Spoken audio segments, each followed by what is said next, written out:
is called Living, Fleeing, Writing. Prajwal Parajali launches his second book, The Land Where I Flee, and chats with the person we had yesterday. And I can let you all know about this one thing: no government official would like to sit next to him. We'd seen it yesterday, and I hope we see some bites of it even today. Shovan Chaudhary, ladies and gentlemen, can we have a big round of applause for the panelists up on stage today? We'd like to give a brief introduction to both of them. I'm sure one small passage does not introduce them entirely. First of all, Prajwal Parajali divides his time between Oxford and New York. He's the author of The Gurkha's Daughter. Land Where I Flee is his first novel. Prajwal is writer in residence at the Oxford Center for Hindu Studies. And now moving on to Shovan Chaudhary. He's a Delhi-based amateur humorist. His blog, India Update, has horrified over 2 lakh people. He is also the creator of Trilokpuri Incident, an investigation into something no one can remember.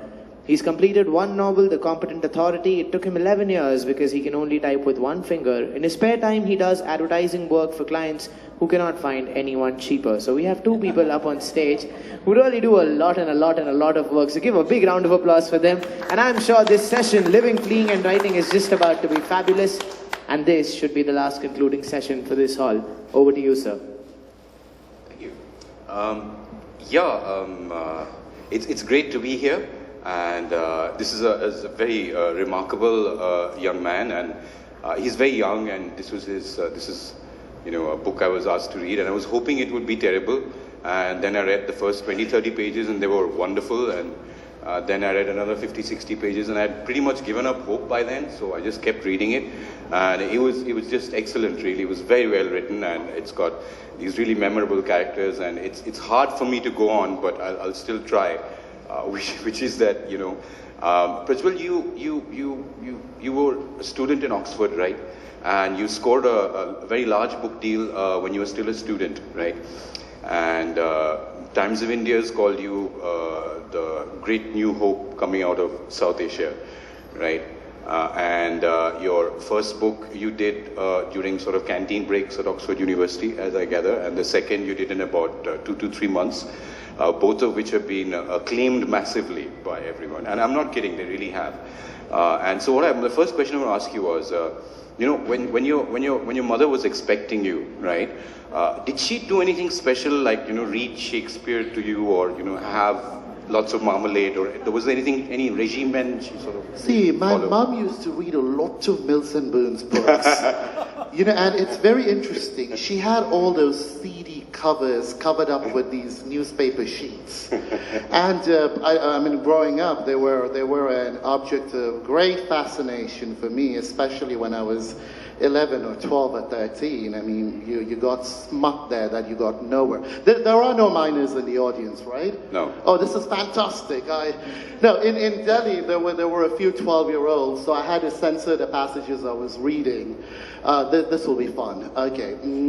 So, I am not a romance writer, unfortunately, and I'm glad. But yeah, it must be the Mills and Boon's effect. I mean, that was her Shakespeare. Yeah. Okay, the next thing I wanted to ask was, and I think we'll gradually get into this book because it's really worth getting into step by step.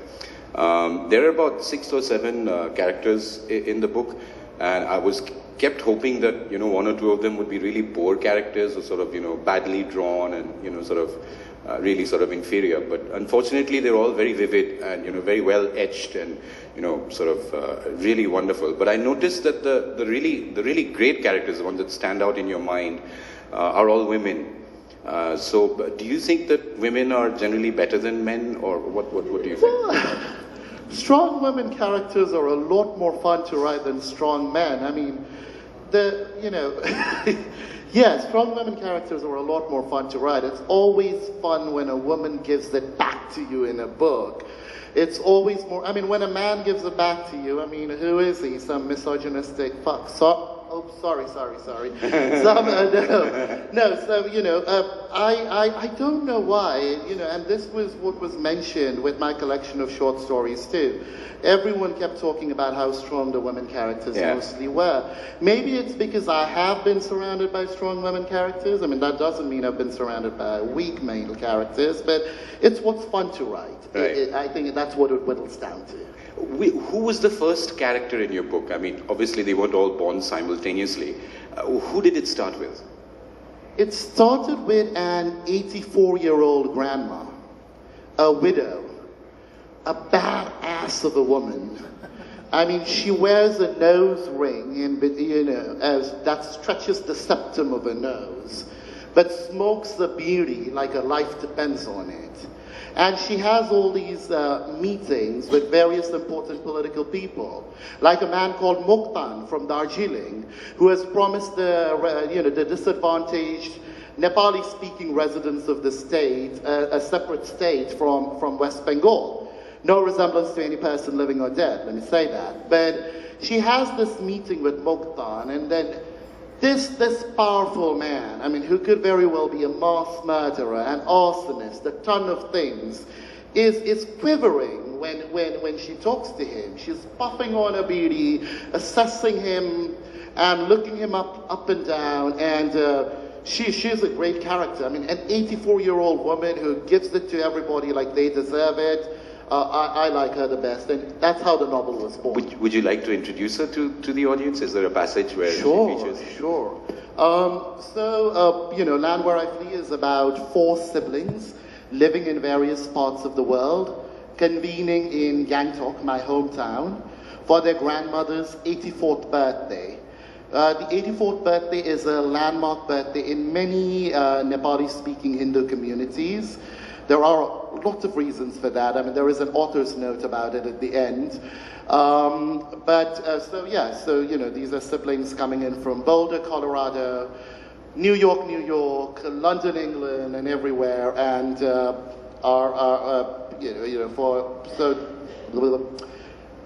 trying to escape the grandmother's. This is his 7th or 8th session, so I mean, you'll get a few of these things. Please don't do that. Yeah.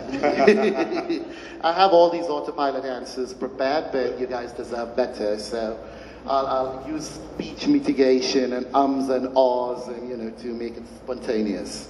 All right. So this grandmother's name is Chitralekha. Chitralekha has a eunuch servant. Her name is Prasanti. Prasanti is a hijra. Now, you know, eunuchs in hills don't have to their benefit a strength in numbers, just as eunuchs in plains do. I mean, you go to places like Kalimpong and Darjeeling and Gangtok, you maybe see 1 or 2 eunuch, and you know, they're few and far between, and I've seen them mostly employed as servants at people's places. Okay, at this point in the story, Chitralekha is preparing for a meeting with the Mokhtan guy. You're doing the photograph one, right? You should do the photograph one. That's awesome. Where they're talking about the photographs? Oh, yes, I'll do that. Okay. Apologies to the one person who was at the Delhi launch. Just appreciate the beauty of my voice. So, Chitralekha would have preferred to meet with Mokhtan up on the terrace, but it would be too noisy. Prasanti had already laid claim to a makeshift storeroom in the west corner of the rooftop that now housed a huge cauldron of rice flour batter prepared by her voluble recruits, that they would soon fry into sel rotis, those crispy donuts that Chitralekha had no great fondness for, and for whom she could seldom escape during festivals and celebrations. It would be interesting to see how the politician would react to his earnest solicitation for donation being punctuated with guffers from the trio inside the storeroom. But the rare October drizzle that looked like it would arrive in a few minutes was as much a deterrent as the clanging of utensils and giggling fits that had already begun. Chitralekha's office was a mess. Prasanti had wiped clean all the pictures on the walls, but had conveniently ignored the hillock of paperwork that had built up on the desk. The ashtray was overflowing with beauty butts. The cleanliness of the office didn't matter much to Chitralekha as long as the photos on the walls, 2 of her with the governor of Sikkim, 1 with the chief minister, and a few with various important people, were spotless. She noticed with consternation that a picture she had long before relegated to the cupboard, the one with the ex-chief minister whose chances of coming back to power were as high as those of Prasanti's giving birth, was enjoying pride of place between the photo in which she was shown receiving an award from the governor and another in which she and the tourism minister smiled gaily into the camera. Prasanti could be so useless. Prasanti, Chitralekha called out, her voice echoing through the house. She repeated the servant's name a few times, aware that the eunuch feigned deafness when she felt like it. These rotis are so round, Prasanti walked in coughing a few minutes later. Even rounder than my head, but the smoke is killing us. Don't talk too much, Prasanti. Why have you hung this picture up? Chitralekha rapped at the offending frame. Was it not to come out? Prasanti innocently asked. Why would it, you fool? Why would you find a picture from the cupboard and hang it up? All these photos you've taken are with ugly men. I wanted a picture of you with a good-looking man. He is the only handsome man with whom you've been shot. And why would I, an 83-year-old widow, want a picture with a handsome man, Prasanti? Chitralekha could feel her fury abate.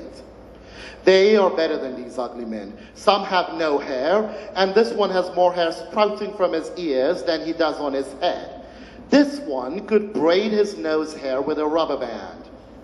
So you hung the other picture up. Yes, Prasanti answered impudently.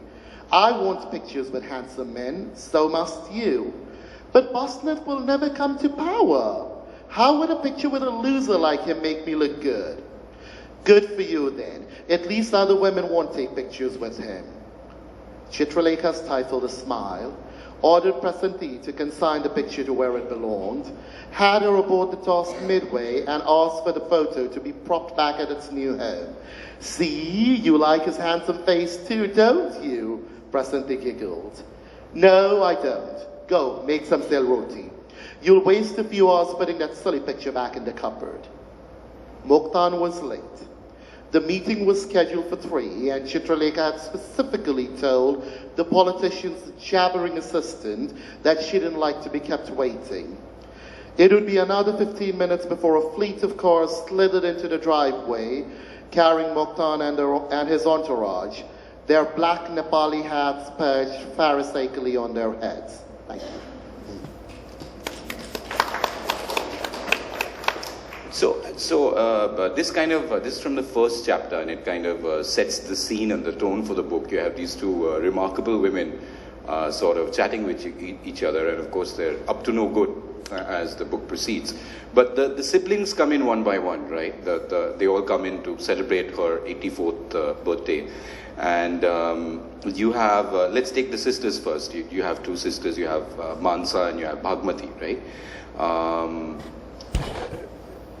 Did they sort of, did they surprise you with their behavior, or was it premeditated? You know, toward the end they did. I can't give too much away here, but these are characters I'm absolutely in love with. I mean, I was surprised at the creativity that went into carving them out. But, you know, Bhagwati is the oldest sister of the family. And this is a Brahmin family in Gangtok. And, you know, I am of the firm belief that 90% of the Brahmins of the world need to have their sacred threads yanked out of them and beaten with them, all right? So, I mean, they're from a Brahmin family, and Bhagwati has, unfortunately, eloped with a person from the lower caste, an untouchable, the lowest of the low castes, and has had to bear the repercussions of it for 18 long years. So this is the first time that she is returning to to India, to returning to Gangtok after her elopement. So that's Bhagwati for you. Then there is Mansa. I've seen this happen in a lot of Nepali communities. When a marriage with an undesirable caste or class takes place, the pressure to get married to a person of the right caste, the right class, the right region, and everything falls on the younger sibling. So the responsibility here has fallen on Mansa, the second sibling, and we see how their lives unravel because of the decisions they've made or the decisions that have been thrust on them. And then you have the third sibling. It's a brother who lives in Augusta, who lives in the U.S., right? And he's gay and he's grappling with that, you know, and trying to figure out how to break this to him. What are attitudes towards gay people in Gangtok, for example? I mean, is there a very closed society, or how does it work? It is no worse or better than anywhere else in India, I would say. I wouldn't really come across an openly gay person, Right. you know. So it's no worse. You know, in fact, it's no worse or better than anywhere in South Asia. So I know that gay marriage is legal in Nepal, Okay. which is interesting, but.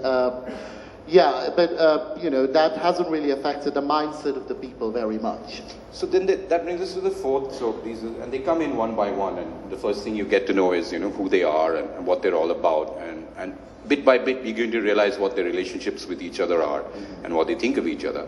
The fourth character, he's a writer. And he's an extremely obnoxious person, and he writes about his grandma being raped, and he plagiarizes Naipaul, and he just betrays, and he's just completely, he's a horrible guy. So what I wanted to know was he like autobiographical, or how does You know,